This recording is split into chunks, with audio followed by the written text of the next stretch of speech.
Cell phone radiation exposure found to give rats cancer.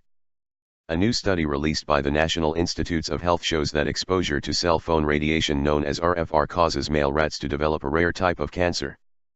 According to two technical reports on mice and rats, the RFR exposure caused male rats to develop tumors in the tissues that surround nerves in their hearts.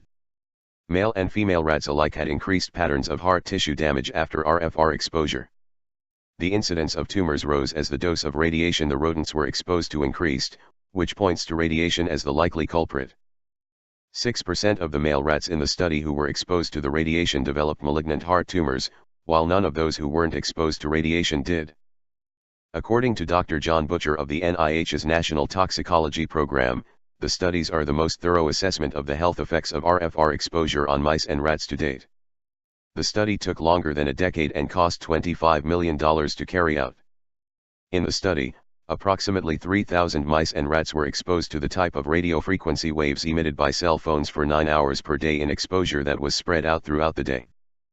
The rodents' exposure started while they were still in utero and went on for 2 years.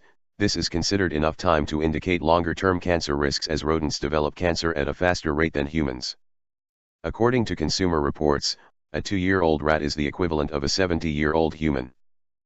Cell phone radiation is a growing concern, with the International Agency for Research on Cancer classifying it as a possible human carcinogen and a group of 190 independent scientists across 29 countries calling on the World Health Organization and the United Nations to place stricter safety controls on it.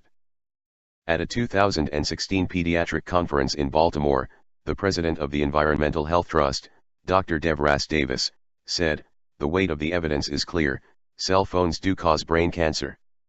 Dr. Davis cautioned that young brains absorb twice the radiation that adult brains do.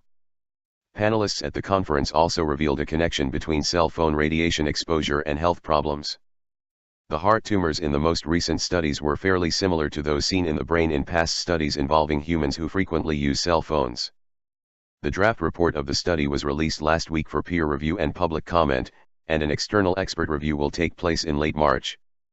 It's also worth noting that the animals in the study were exposed to radiation akin to 2G and 3G, which is what was prevalent at the time the study began.